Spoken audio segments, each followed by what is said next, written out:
नमस्कार दोस्तों। जैसा कि आप सब जानते हैं कि हमारे चैनल पर आप सभी को रोज नई नई जानकारियाँ देखने को मिलती हैं।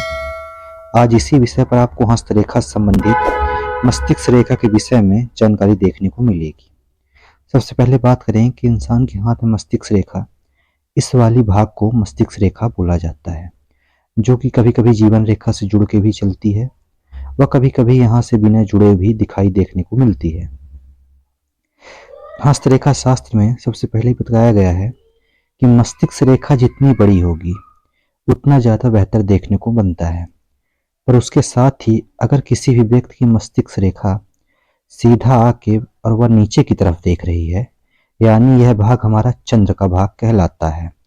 जब कभी चंद्र की ओर मस्तिष्क रेखा देखती है तो ऐसे लोगों के विचार काफ़ी अच्छे देखने को मिलते हैं। साथ ही कभी कभी ऐसे लोग की सोच भी अच्छी देखने को मिलती है। अगर ऐसे लोग कवि संबंधित या लेखन संबंधित, पत्रकारिता, इन सब में क्षेत्र में जाएं तो काफ़ी आगे जाने के योग की ओर इशारा करता है। पर अगर वहीं आपकी मस्तिष्क रेखा ऊपर की ओर चली जाए तो यह भाग हमारा मंगल का कहलाता है। तो ऐसे लोगों के कभी कभी स्वभाव में अचानक से गुस्सा अधिक देखने को बनता है। वह साथ ही कभी कभी उतना बेहतर चंद्र के मुकाबले नहीं माना जाता है। पर विशेष बात यही है कि मस्तिष्क रेखा में कभी कभी राजयोग भी देखने को मिलता है, क्योंकि अगर मस्तिष्क रेखा आपकी स्मूथली आके दो भागों में हो जाए तो ऐसे लोग के राजयोग देखने को बनता है। ऐसे लोग शार्प माइंड के होते हैं।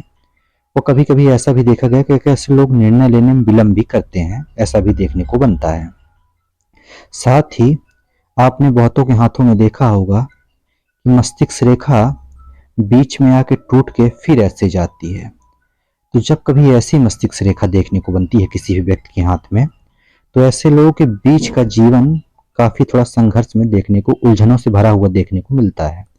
बचपन और बुढ़ापा तो ठीक रहता है, पर थोड़ा जवानी के जो बीच का जीवन रहता है, उम्र तकरीबन 30 से 40 साल के बीच का, इस एज में इनको समस्या देखने को बनती है, ऐसा भी देखने को बनता है।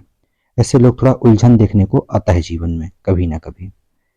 साथ ही आपने कईयों की मस्तिष्क रेखा ऐसी भी देखी होगी जो तकरीबन राहु के क्षेत्र से निकलती है और बस इतनी ही रहती है।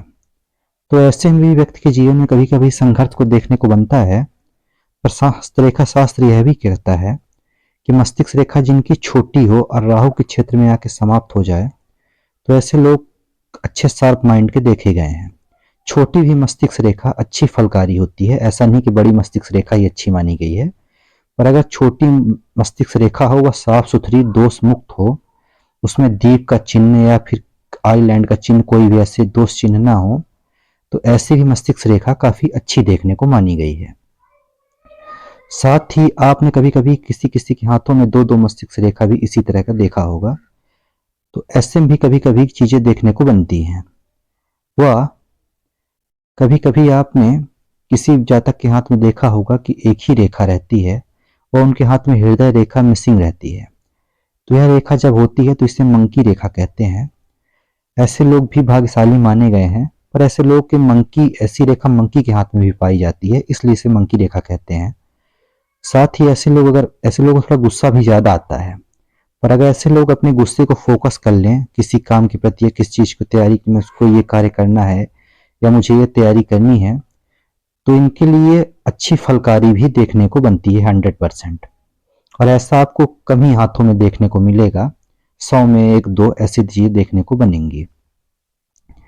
साथ ही मस्तिष्क रेखा अगर आपकी मस्तिष्क रेखा नीचे की ओर आए और फिर थोड़ा सा झुक जाए और इस मस्तिष्क रेखा में आपके दीप चिन्ह का निर्माण हो, दीप व आईलैंड का निर्माण हो, तो ऐसे में भी थोड़ा उम्र तकरीबन 35 वर्ष तक उलझन व मानसिक चिंता देखने को बनती है, ऐसा भी देखा गया है।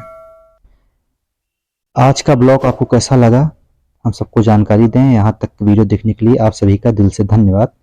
और अगर वीडियो आपको अच्छा लगा हो तो आप इसे लाइक या सब्सक्राइब भी करें। धन्यवाद।